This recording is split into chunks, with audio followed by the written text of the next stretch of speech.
Good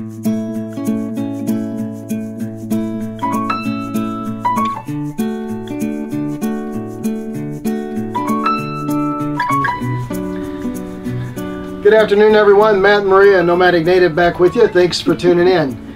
So we kind of left everybody in the dark about our trip from Florida to Arizona here at a quartzsite. One video we're in Florida, and the next video we're at quartzsite, and kind of left out a bunch of stuff in between. And there's reasons for that. The first is I didn't like having to leave Three Lakes. And it wasn't so much the area. I mean, there's lots of areas like that. We left a lot of good people back there. Yeah. And I really miss Julie a whole lot. And yeah. It wasn't easy. That's probably, I don't know, how long we've been doing this? A year and a half? A little more than a year and a half? Yeah. That's like the first time I ever regretted leaving to that extent. Because we did meet some really good people. Ron and Julie are fabulous people. If you ever get a chance to meet them, I highly recommend that you do. And if you haven't checked out RJs Adventures, their YouTube channel, I recommend that you do that too. These are really good people, and their son Josh and his wife Bobby Joe. Hi guys. You know, everybody that we met, yeah, their grandkids, and then just as we were leaving, Andy and Bonnie showed up. Yeah, Andy and Bonnie. And then we had the other folks over there from Colorado that we went and had 4 p.m. happy hour with, Chip and his wife Marianne, or is it Ruth? Ruth. We always kept those two mixed up, but yeah, it was Chip and Ruth. Hi guys. Yeah, hi. It was really, really hard pulling out of there and leaving all those folks behind, because you know, we were there with them for 60 days, and we just clicked, I guess, or I don't know, maybe they're just so gracious that they actually put up with me for that long. I don't know what it was, but I really felt a loss leaving there. Yeah. And kind of wish that I was back there right now, but we did have to move on. So what we did is we left Three Lakes and we went to Tampa. And we stayed 2 nights at a RV park there in Tampa so that we could go to the Tampa RV show. The Tampa RV show was big. I mean, really, really big. And they, as big as it was, there were so many people packed into this Tampa RV show that, you know, I tried to get some good video, and I did get some good video, but mostly what I got was people's backs, because there was just so many people. yeah, there was. But I did get this. What a life. What a life. This is Do you see what she's going in? West that we were here, she said first of all, You're okay. Come on Yeah. in. All right, thank you. You're very welcome. Yes, ma'am. Oh, I see. Ooh. There's, I mean, hours and hours of six layers of polyurethane. Well, this is a lot of bling. So this We is, understand this. How you doing, Richard? I am Ashley. Nice Ashley, to meet you. nice to meet so we you. have subscribers Richard and Ashley that subscribe to our channel. Last name? Gladder. Gladder. Glad. Where you guys? I think. Oh, we're from Arkansas. You're from Arkansas. Okay, you're next door to us. Oh, next Yep. man. I'm actually originally from Houston. How are you?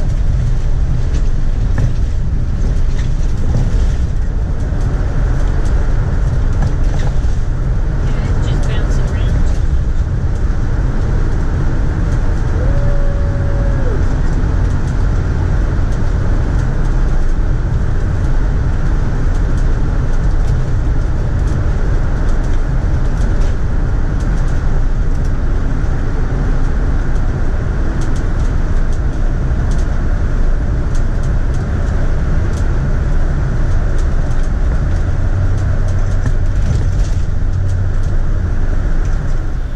Okay, so that was a little clip from the Tampa RV show, and that was a really neat tunnel, wasn't it?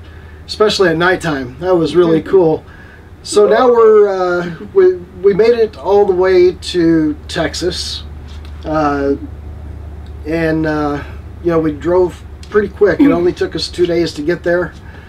Well, it actually took us 2 days and 185 miles on the morning of a third day to get to Kerrville, Texas. Kerrville, Texas.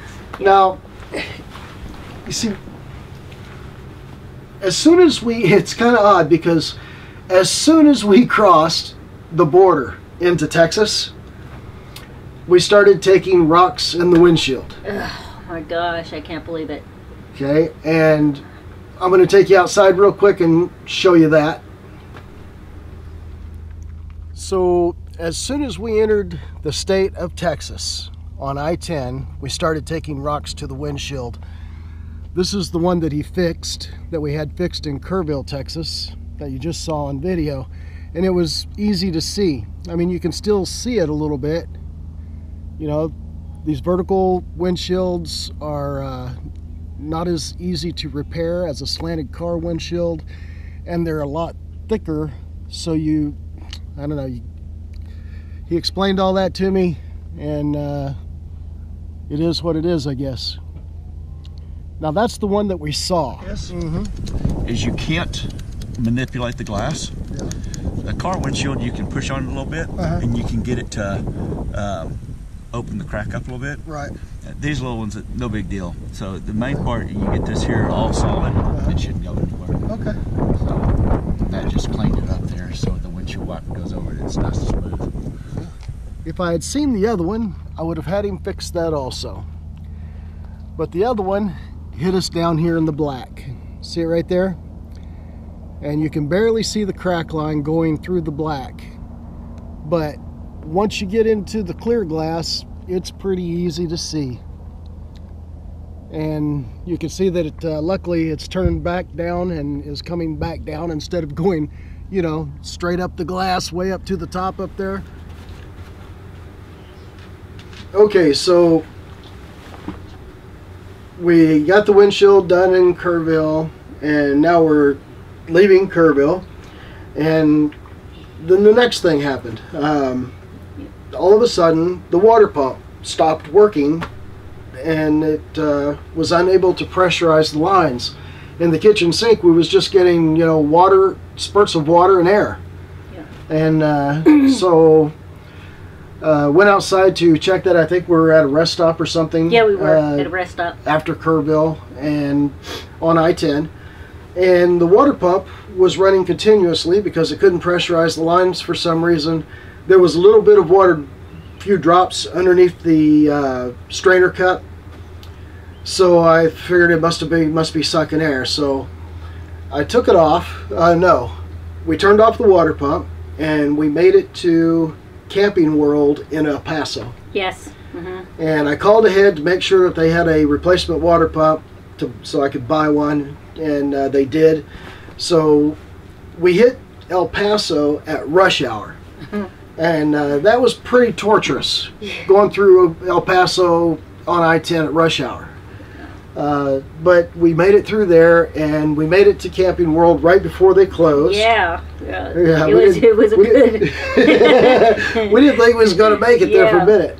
But we made it to Camping World right before they closed. I went in and I bought the new SureFlow water pump and a new strainer cup. Okay. And thanks to, I mean, Camping World, they allowed us to stay overnight in their parking lot, so we didn't have to, because it was getting dark and there's no way that Matt could have repaired it at nighttime. So it was good. That's a good thing. So what I did was I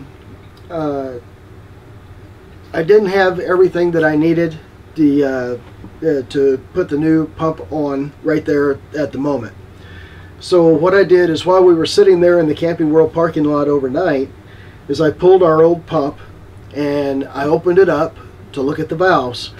And what I found was some type of white mineral deposit that was clogging the valves inside the pump there. And I also found it on the strainer inlet, you know, into the wet bay. So anyway, I changed that strainer and I cleaned up all this inside the pump, cleaned that all off, put it back together and put it back on and got the pump to work again. Right? Right. So the next morning, I asked if they could do a generator service. They couldn't do it. They had a full schedule. So we took off, headed for Quartzsite. Right.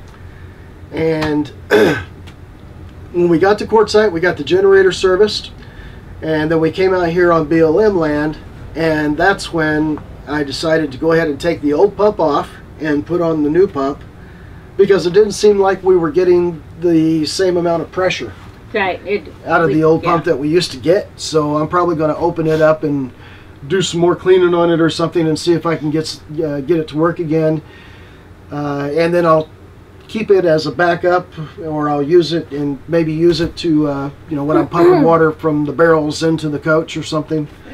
I have a 12-volt water pump basically. So, and now here we are at Quartzsite, and we got here in time to go into the big tent. The big tent. Yeah. Last year we didn't get here till February 2nd. The big tent was gone. Right. So that was a good thing. We got to go inside the big tent.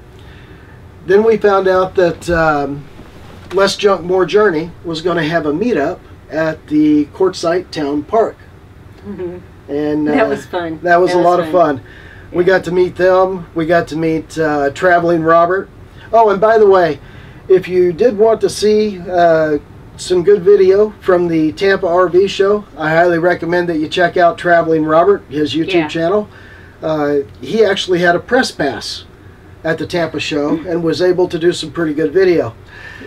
Let's see, we also met Patrick from Paddy Wagon Travels. We've known him for quite some time. It was great to meet him finally in person.